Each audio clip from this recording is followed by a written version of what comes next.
So this is a surprise, Pandas, in that it's just me and Well, Carmen. it's not a surprise to us. No, but it's a surprise. Yes, it is a surprise to us because I don't know what. Yes. Hello. Yes, indeed. I don't know what you have planned, and you don't know what I have planned. Correct. But so it's a surprise. The others' plans are a surprise to us, but the theme is it's a new year. Yes, It was an old year. Let's talk about all that, right? Is that the theme? I think that's the theme. I think that's the theme. Yes. Yeah. Yeah. So who wants to go first with their plans? Well, I don't actually even have plans written down. I just wrote down things that I wanted to talk about. So I'm going to start with a term that I just heard mentioned this week. And I just thought this is a really interesting term, and I'd like to know what you think about this term. And the term was spiritual abuse. Oh yeah. I had never heard that put that way. Mhm. And for those of you who don't know, fa I'm fascinated in philosophy and religion. I'm fascinated in the human search for transcendence. I'm fascinated by how we stumbled upon these religious concepts that we have. And so I watch a lot of stuff and read a lot of stuff associated with religion. And one of my favorites these days is the Mormons. The Mormons are uh, it's going to probably take me a minute or two just to set this up. The Mormons are a fascinating religion because they're brand new. They're 200 years old. So unlike all the other, they were 200 years old and they emerged during the era of the printing press. So unlike all the other religions formed a long time ago, whose origins are murky, they came down in oral legends. We have fragments of the Dead Sea Scrolls, some writings, but you can't do the sort of forensic work that you can do on the Mormons, on the older religions. And there's a couple of others, Christian Scientists. There's a couple of other religions, Seventh Day Adventists, that Scientologist. Scientologists that grew up during this period. Yeah. And so the internet has just been so destructive for Mormonism, the official version of Mormonism, because people have been able to research, people have been able to publish. It's all very easy to access. And so there is a lot of stress in the Mormon church right now. And a Mm. lot of people are leaving it. Mm. And the Mormon official church doesn't like to talk about it. At best, they're sort of holding stable in membership. And the only place they really appear to be growing is in sub-Saharan Africa. Mm. Just ironic in a way because until the 1970s, they basically had a racist policy against blacks, and not allowing them to get the highest level of sacramental blessings in the Mormon religion. So people are talking about how Mormon children are trained. I mean, the Mormon church officially emphasizes Sunday school and religious training for children in really intense ways, way more intense than the Catholic Church, for example. And so these kids are, some of them are affected by all of this in a way that can be described as spiritual abuse. Mm. So they get really scared when they're told if they don't behave correctly, they will not get to live in their family for eternity, which is like an essential part of Mormon theology. And it's really sad. Mhm. And then the last thing I'll say, and then I'd like to hear, obviously what you think, is that because it falls under freedom of religion, I mean, I just cited one example of spiritual abuse. There are many other examples we could cite with other religions, how women are treated, tithing. There's a lot of stuff we Sexual could abuse talk. in the Catholic Church. Sexual abuse. There's so much we could talk about. And of course, the sexual abuse in religion, they still try to kind of use their freedom of religion trump card to avoid prosecution. Because in the US it falls under freedom of religion, it becomes very hard to prosecute it if it's a crime, to counsel against it, to reform it. So anyway, it was a new term. And so my prediction for 2025 and going forward is that we're going to hear a lot more about spiritual abuse, particularly with the rise of Christian nationalism that I'm anticipating going forward, and that it's going to be very problematic for the United States because of the way the Constitution is written and how Mm. it institutionalizes freedom of religion. So Mm. that's really heavy. I know that's really heavy. Let's just start there. Let's Yeah. just, yeah, that is really heavy, but wow, it's super interesting. So I guess so neither of us is a constitutional scholar, so we're just gonna wing it. Um, I mean, of course, neither of us is really any kind of scholar. We just always wing it. But there's a part of me You feels are a like, scholar. I am definitely not a scholar. okay, well, I don't think of myself as a scholar. But yeah, you're right. There is that. But definitely not in this area, let's say that. And Mhm. so, and it's such a thorny area. At the same time, the things that come immediately to mind are, I bet you're right that this is really important to, if not in this year, in the next 10 years to this country, Yes. to let's just take, we could take Mormons as a case study, but we could also take Catholics. We could take anyone as a case study. I think you're right that because in the Mormon religion, it's young enough that you can actually do that, those forensics. People are complaining about things that if we knew about the first 200 years of Catholicism, they would be like, holy shit. Exactly. So, I mean, things that we know that biblical scholars know about Yeah, Christianity, yeah. is that, Or you know, Christianity. I shouldn't yeah, I shouldn't yeah, it's be Christianity at specific that for, point, that yeah. the Gospels, I think the earliest Gospel, which is widely believed to be Mark, was written 20, 30 years at the earliest after the death of Christ. That originally Mark is probably kind of like an oral poem or even a play that was written down, which is why it's so spare. And then the subsequent gospels were written by other people who used Mark as a source, but perhaps used other writings as a source, some of which we have and some of which Well, we at this don't point, believe it we have. becomes a story which builds on it, Yes. like people did to George Washington.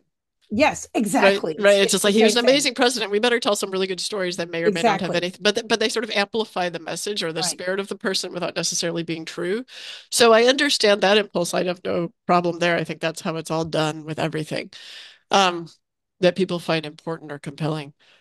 But I think this piece of that we can do X, whatever X is, and if X is you want to call spiritual abuse or if you want to call actual just abuse, um, because it's part of our because of religious freedom. What you're saying is that that's part of your religious tenets.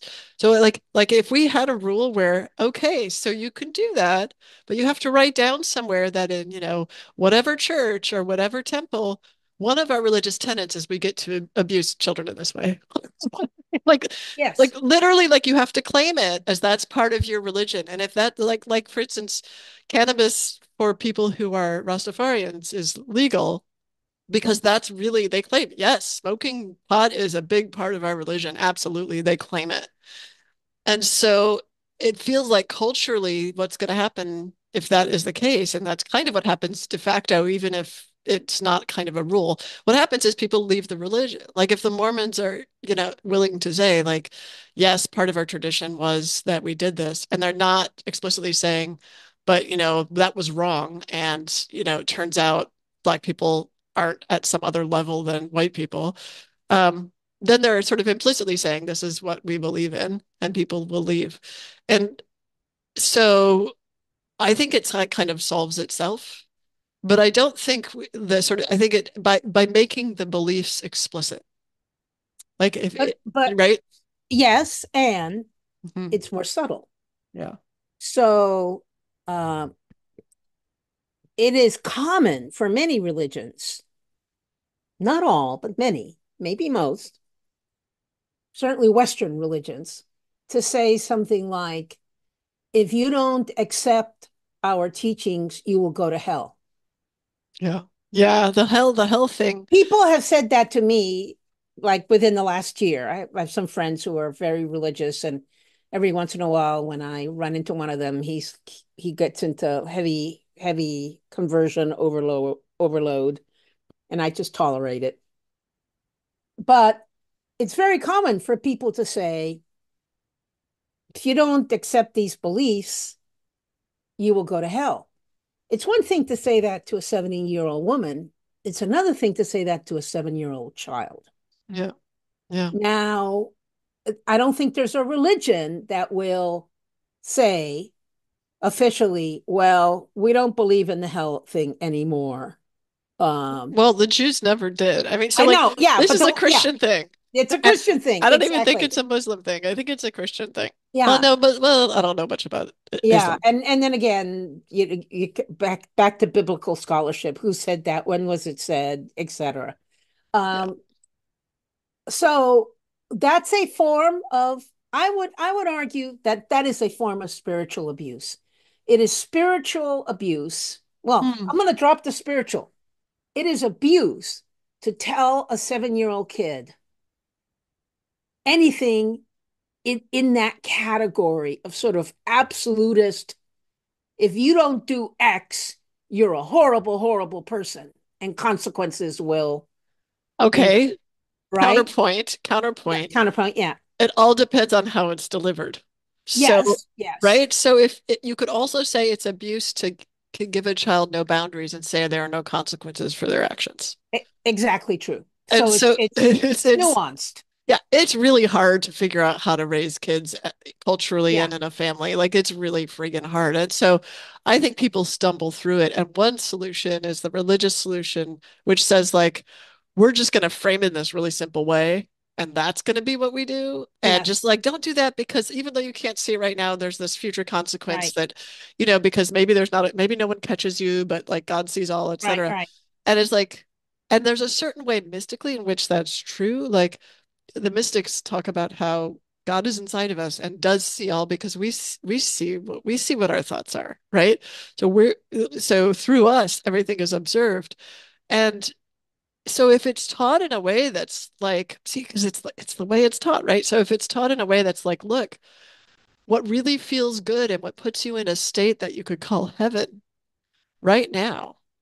And if you believe in life after death, because you will be at peace in your soul, is to what puts you in that state is to really get clear about what your thoughts are and to work towards compassion in those Right. thoughts. Like Yeah, that's a way of saying you're going to yeah, go to hell if you don't yeah. do good things, but it's completely much more informed by the human developmental process.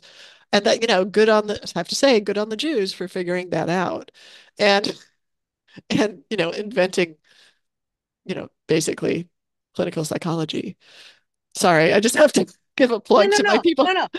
Let me give you one more example of how to of something that you can call spiritual abuse or leads to consequences that are sort of problematic, that you might not think would fall into this experience, but into this category is when people have near death experiences and then proselytize around them.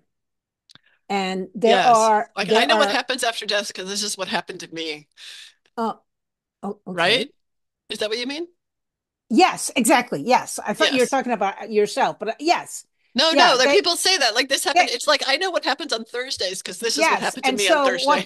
Like, what this means for your behavior on Earth is you got to stop X, Y, or Z.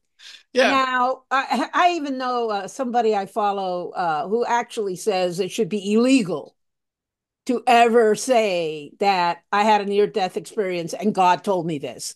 I mean, we that is because that is so destructive and wrong that I don't know that it's destructive. It's just that yes, person's experience. It's just the way that yes, people take it. yeah. Oh, but people take it in really strange ways, Yeah. Yeah. It's like someone's absolutist telling a ways. story about what they experienced, you Right. know? Yeah.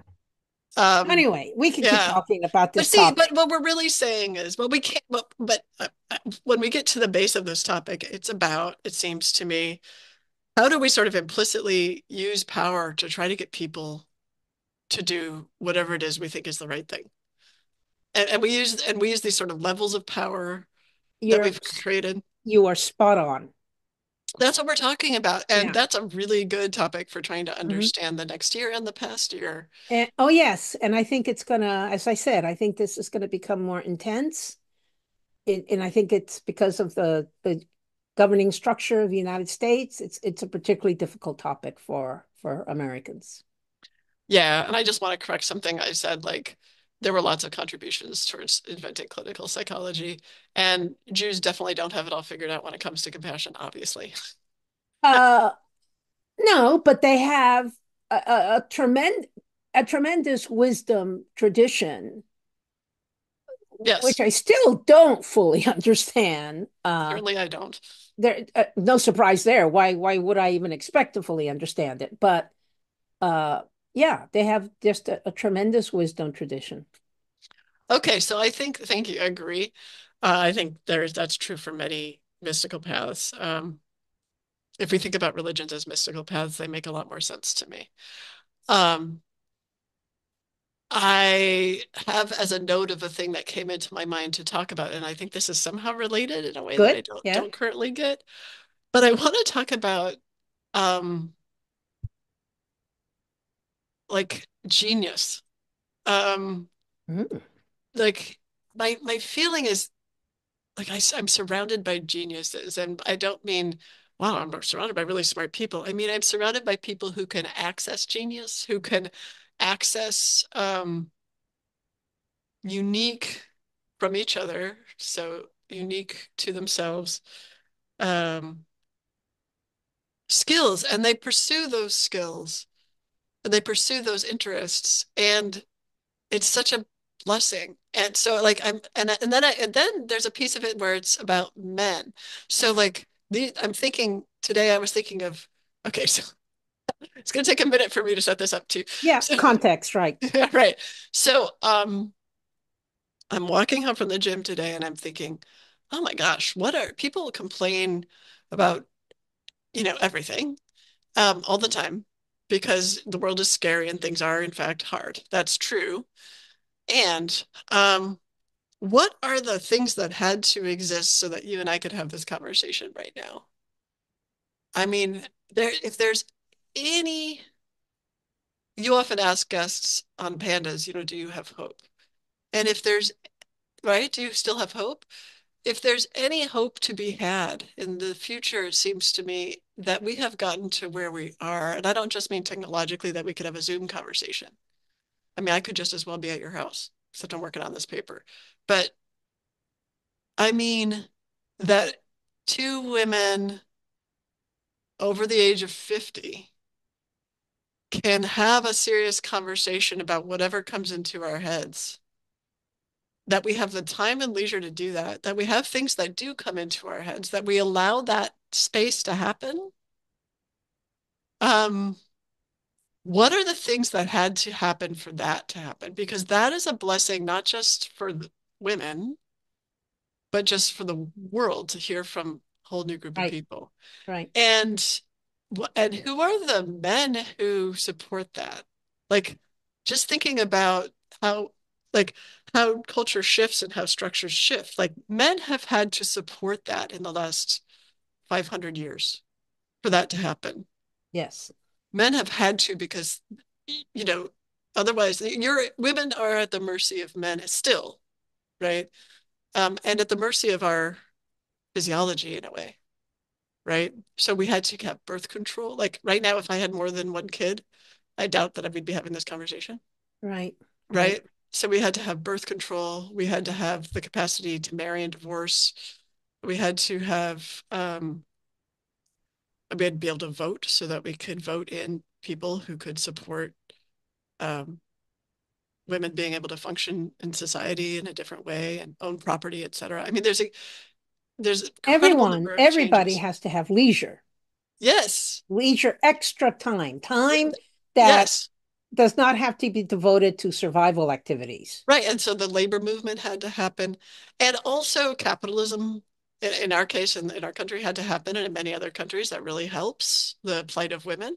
So all this stuff had to be supported by men, and then this all relates to the capacity, because I believe everyone has the capacity for genius, for genius as a verb, for happening upon ideas and being compelled by them and actualizing them in unique ways. And so, but having the capacity and having the leisure time to do that, and having the health and the where you're not just like I have to sleep because I've worked a 36-hour shift or something, having the ability to do that is not just what's happened to women, it's happened to people of color and indigenous people and people and not I'm not saying everyone, It happened to men too. and it happened to men too. Men were also afflicted by the same Well, issues exactly.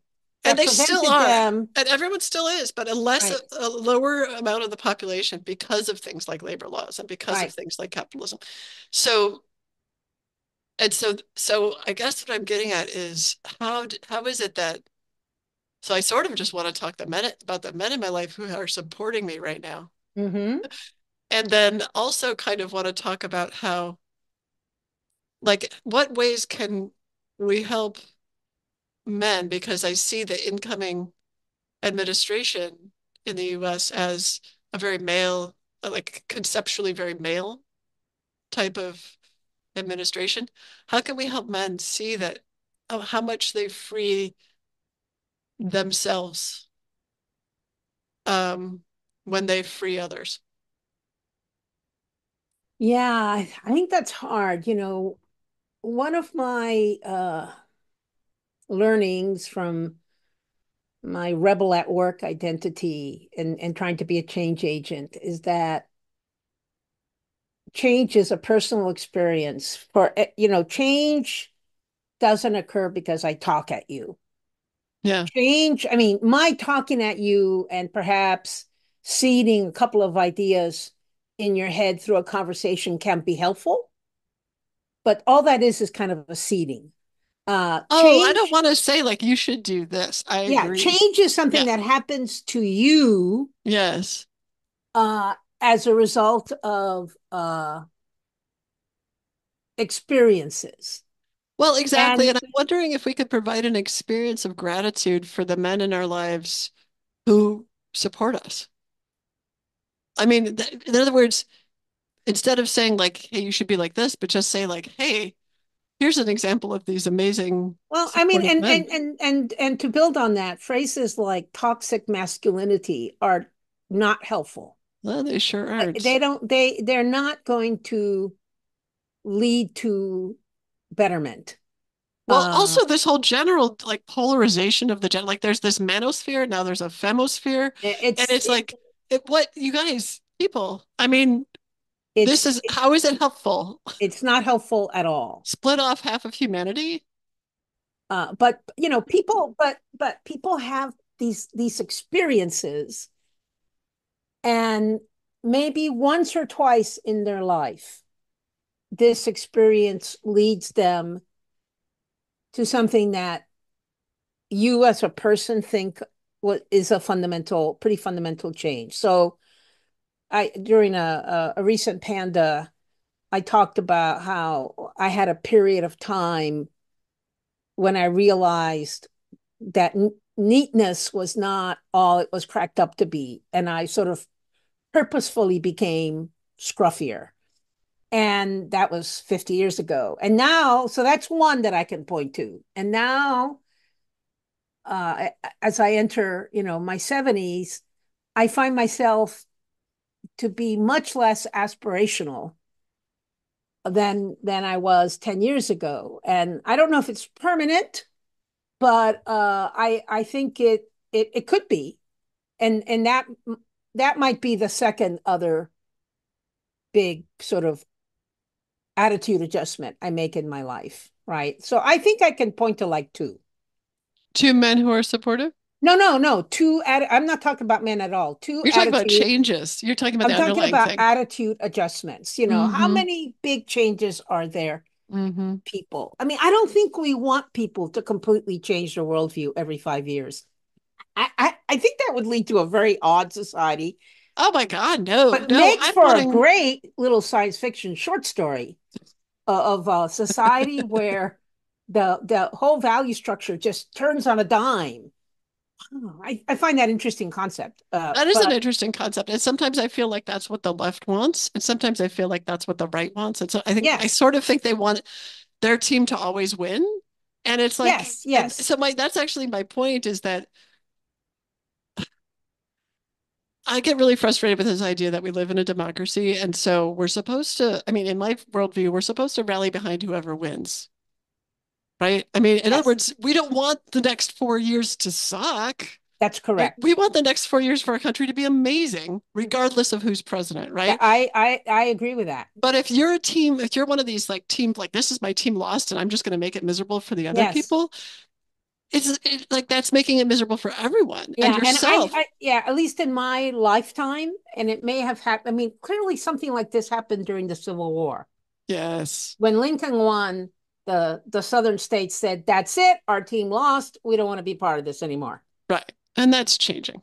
And so I in my lifetime, I think it was sort of during the Clinton administration. He was very polarizing Mhm. for a variety of reasons. I mean, It he was fell off after that. Yeah, huh? you're right. It really became polarized after that. He was a generational change. I mean, Hmm. he was famously the first Boomer. boomer, the first president not to serve in World War II. There were lots of things, or I don't know that Carter served in World War II, but there were lots of things that were generationally quite different about him. Hmm. I think And Carter was I just don't a think note. yeah, He was in the Navy though. I think he was but an not during World engineer. War II. I don't. Yeah, yeah, He was, maybe during the he Korean War. died. He was 100 years old. Today is the National Day of Mourning for Carter, by the way. Yes. So This that is what I was, loved about him is that he wasn't polarizing. He was absolute like he's my favorite old-timey when I was growing up president. that's He, nice. he Yeah. wasn't polarizing. Anyway, please continue. Sorry. No, no, I'm not even sure but this idea that one side wins and the other side must fight them now to prevent them from being successful is truly, truly bad. And Oh, I it don't will think destroy our us. politics, well, an indicator that our politics are healing will be when Republicans win statewide office again in California Hmm. and Democrats win statewide office again in Texas. Hmm. It hasn't happened in a while, and I'm not sure it's going to happen anytime soon, but I hope I'm wrong about that because once that happens, it's not the thing that heals, but it's the indicator that some stuff below is changing that is leading to healing. You know, George Washington thought there shouldn't be a president. Yeah, Not that it's going to cause too much polarization because there's always this sort of war between the states and the federal government. Like just exactly. have a committee of people Right. and don't have a single person who has all that intensity. I just think that's an interesting idea. No, I think, well, as an anarchist, I'm all, as a philosophical anarchist, in principle, strongly agree with that idea. I want to make a point here, and maybe this will, Yeah, but I want to make sure you understand that I wasn't saying like, oh, we can change the idea. I don't want anyone to change. I want people to appreciate like Like I just want to beam love at I the want people to grow hmm, and to prosper. I In want fact, people to feel I'm going to loved. take grow out of that because grow implies something. I want people to prosper. You can prosper as you are. You can prosper in some aspirational way, but I want people and societies to prosper. Yeah, I want people to feel loved. I want the admit like I actually don't like prospering is really great and important and yes. But if people don't feel loved, it doesn't matter at all. And then I Mm. sort of would say you're not prospering if you don't feel loved. Like that's not what prospering is. Like you have to expand it beyond money. I don't mean prospering in terms of money. Ah, so you're talking about thriving. I'm talking about thriving. Now, Yes, we want the same things. Yes. money is not even what comes into mind when I use the word prosper. Yeah, got it. So you want people to Yeah, thrive. Me I too. want people to thrive. And so if like I want to beam love at the men who are coming in to Hmm. power and Yeah, just like help them feel loved, help, which is I know a radically different approach than sort of the polarizing approach, but like what can anyone do that's good without love? I don't know. Yeah, I can't think of too many things that you can do without love. right. So So you said something. You used the phrase late stage capitalism. no, I didn't. I just said capitalism, but you Oh, translated but it. You I love wrote late down stage late capital. stage capitalism because to remind me of something I wanted to say. So maybe it's like a segue to a third topic, and then maybe you can finish on the fourth topic because that'll probably get us to about an hour. But uh, I was reading somebody on a social network that I don't know, but was commenting that he was talking to his best friend, and his best friend was lamenting that he has four kids, and none of his four kids are going to do as well as he did. None of them can buy a house or can rent where they can. None of them are thriving, Right. and so his friend was blaming government, and the guy that was posting it was also agreeing, blaming government. And then so what my thought was, government. This is not government's fault. This is late stage capitalism, at least in the United States. People think that it's government's fault that people are multi-billionaires and that wages are so low for so many people. And in some way, it is government's fault because government isn't sort of aggressively trying to change it. But nobody in the US wants that kind of No, government. we're not Sweden. Yeah, we're not Sweden. So, really, what you're complaining about is late stage capitalism, which is, become, and, uh, I'm not an expert on this, but it's more around finances and services and less about manufacturing. And everybody's trying to leverage everything, and everyone's trying to figure out the way to make the maximum amount of profit on the least amount of service. And it's no way to build a community. Well, it doesn't help. The interesting thing is, it not only doesn't help people thrive. I don't know that I want to call that late stage capitalism because Marx is sort of thinks that that's what happens right before capitalism is destroyed, and I sort of feel like it's nonlinear, and you can go Yeah, into I that time. completely, I agree. I Yeah, agree. Just yeah, using the phrase because I yeah. think most people can imagine something that's late stage capitalism. Right, right. But I feel like um, what that does to even the people who are, see, the thing is, the people who are actually benefiting from that financially, like the CEOs or the boards or the people who invest in those companies or whomever's benefiting from that, I would say call it a brutalist approach to Yes. economies. Yes. Whoever's supposedly I guess financially benefiting is having their soul sucked dry. I mean, they're not thriving. So even That's they are what not we thriving. think. Is it what they think? I It sometimes, doesn't matter because it's like a fact, right? So it's like, in other words, they may not realize it, but many of them do. I mean, many of them come together and talk about having to have a meeting and like capitalism and the plan B. And Yes. conscious capitalism. I mean, they're having these conversations at the multi-million and billionaire level Yeah. about meaning and about trying to do good things in the world. I'm not saying everyone, but I'm saying it's sort of the flag has been raised. And it's not the government's fault. It's not capitalism's fault. It's like this is a phase. Mm. Like it's just if we could see this as a phase of where we go too far and we go, oh, it turns out we don't like culture in the US is very collaborative, right? This is like Mhm. this is what it's like now because we've got these people and this is, you know what I mean? It keeps being collaborative. And so, which I think is really cool. And I know as an anarchist you love. But from that comes, okay, now what's happening is we see the problem. Right before we didn't see the problem, we're like, yes, Mhm. yes, we're going to increase Mhm. efficiency Mhm. and deal with Mhm. it. Now we see the problem that meaning matters. Right. Now we see the problem that people's well-being matters. Now we see the Right. problem that love matters. Okay, so now we can correct it. And it's everyone's job to correct it. So I it's had a government's job and it's the yeah. capitalist job, right? This is going to be a very stupid example, but I think it's a good example of not understanding the consequences of efficiency. So a year or 2 years ago, I was playing around with my garbage disposal. It's just such a stupid story.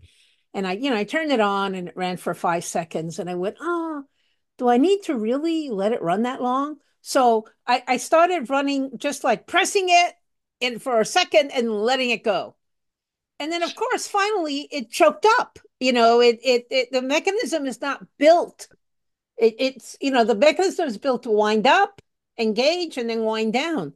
So I Mm-hmm. had to, find the reset tool and the wrench and reset it. And I went, well, that was stupid, you know? It turns So out to be inefficient. it turned out to be very inefficient, but that's it. We think we're moving into this very efficient phase, Mm-hmm. and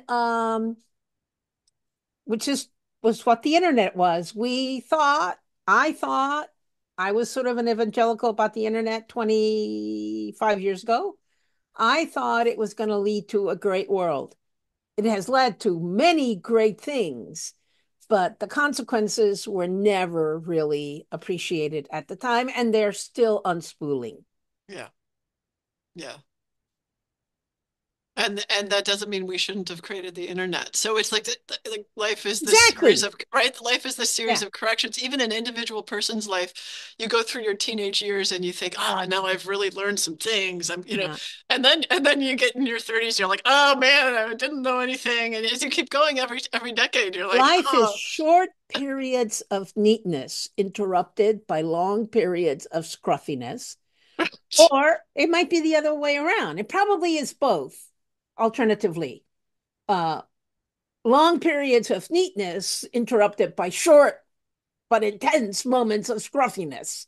right. But we're never going to solve the equation forever. You only solve the equation You for only like so I mean, and 80%. that's the thing that people, after we finish here, I'm driving up past Frederick, Maryland to Middletown Oh yeah. to visit some friends that I I met lived in on, Middletown briefly. yeah, to Yeah. visit some friends that I met on the Egypt cruise. Oh, cool. And you would meet and have lunch and have conversation and then re-meet again and sit at the same table.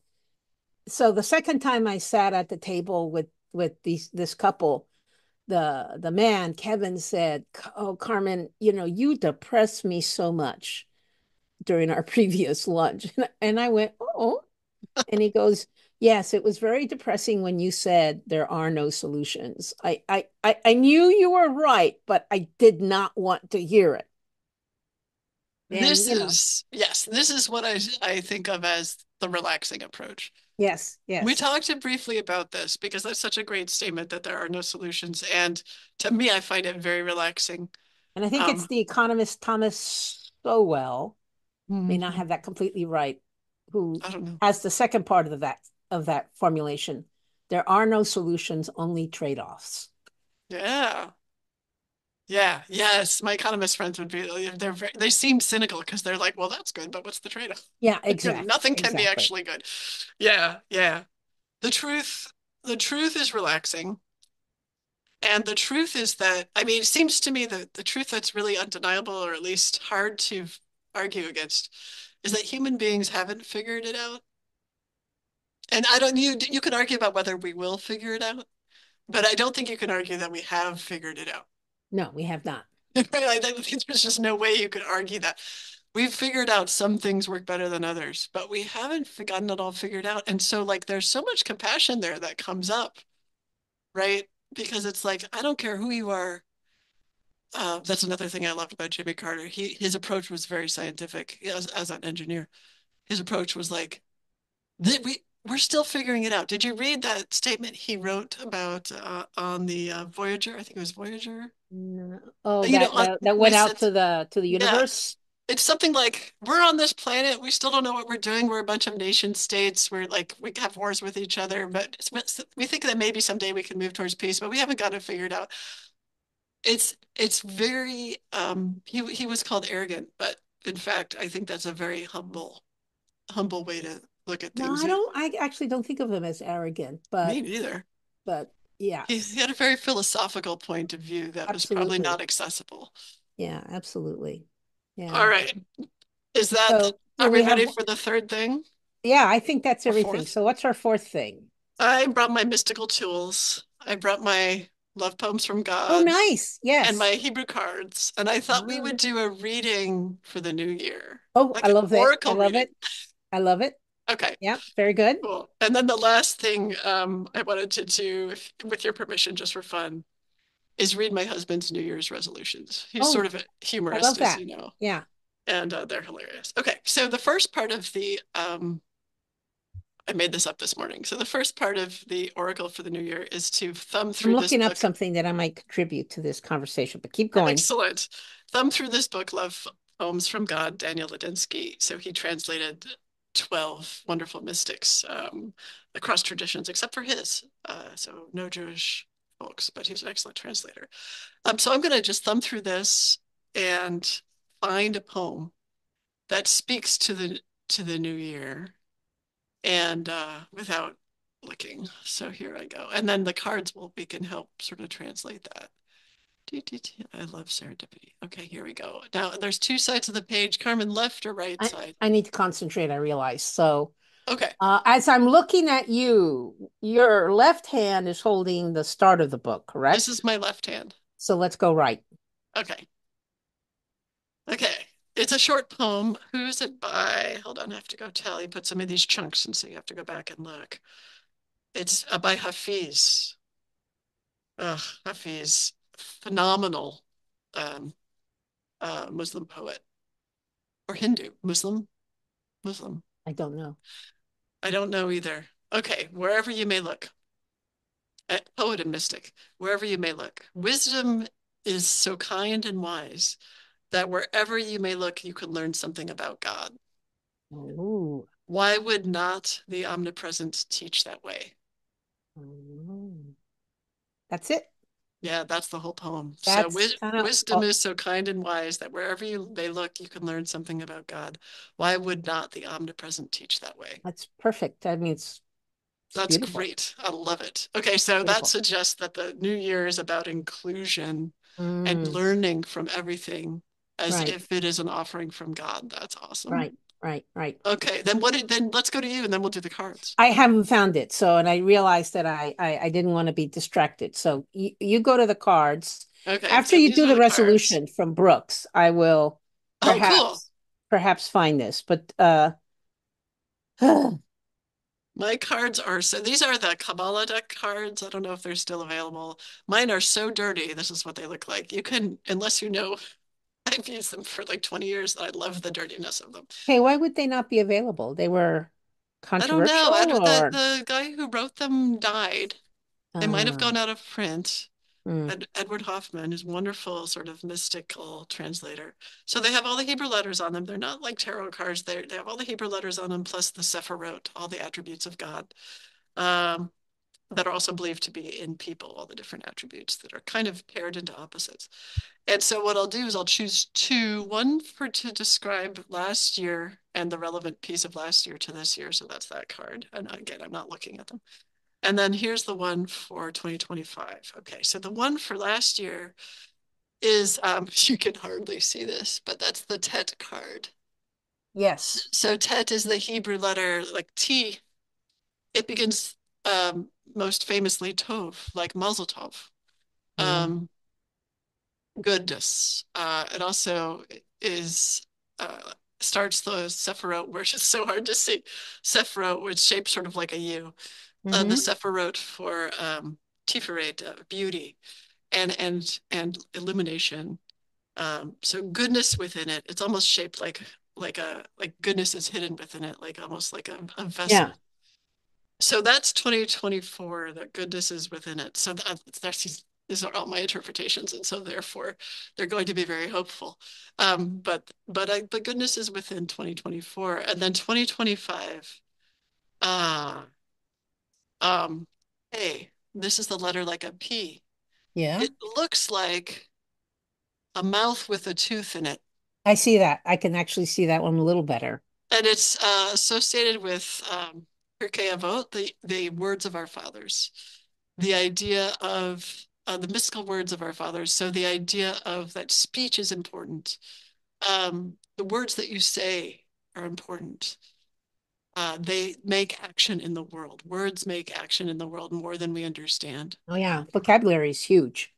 Not only vocabulary, but almost like mystical action, like by Yeah, you're saying right. words, right? Right. Yep. Yeah. Oh, I see what you're saying. Yes, the That distinction between words. the words, like one of the most things when I'm, mundane talking to change agents, I said one of the best things you that can happen is for other people to start using your words.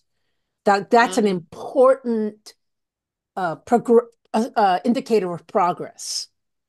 if your words are good words, if your Yeah, words, if yeah, these are the words, yeah, exactly. yeah, which is why it's so important to pay attention to those words. Yeah. Yeah.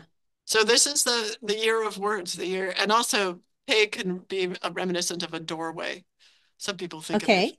as going through a door. So like a word door.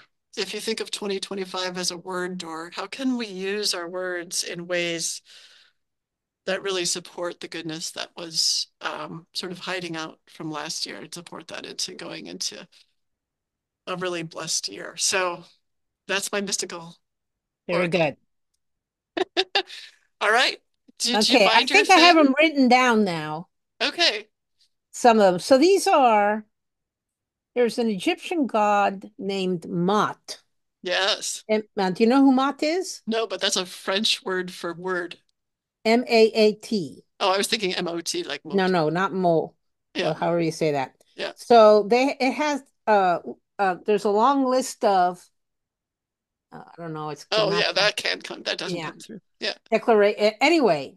Um, so there's a long list of things. A lot of them are kind of Egyptian culture specific that kind of don't really resonate today, but I love the long list.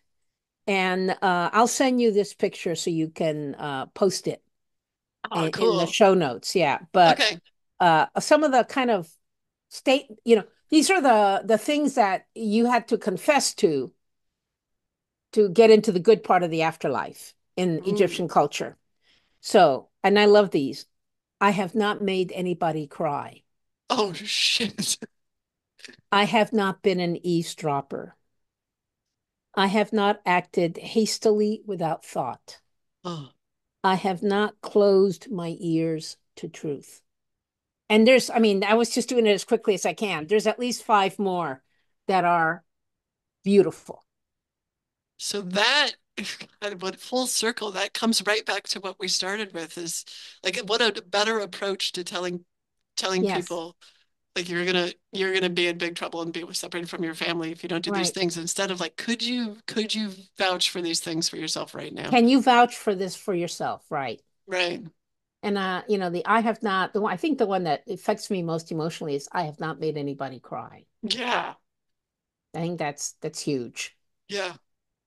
And everyone has to like no one can say yes to all those things. That's right. Yeah. And that's where the beautiful idea of forgiveness comes from. Yes, It's that's like, right. guess what? We'll fail at some of those things. And if Of you don't have course. forgiveness, everyone's just doomed. Yes. Yes. Yeah. Yeah. Yeah. Well, then that's the beauty of Christianity, you know. I mean, and I mean Yeah, that's the beautiful and part. other, I mean, I think the golden rule Yeah. concept is sort of universal, as best as I can tell. Well, yeah. I mean, the Christian idea of forgiveness started. Like, Yeah. with Hillel, which who was like Hillel and Jesus were contemporaries. They were probably talking Yeah. about it. So Mm. yeah. All right. Well, very cool. So you don't Um, want to share Brooke's I New Year's do. resolution? Oh, you I'm do. finding Okay. it right now. Yeah, All right. no. I Carmen, I love you, just so you know. I Oh, love you. doing this with you. Oh, I love doing it too. I think it's so, I should say that I'm going up to Frederick to visit these, I hope, to develop a friendship with them. It's very hard to develop new friends as you get Yeah. older. It's just really difficult. And Yeah. so I cherish that.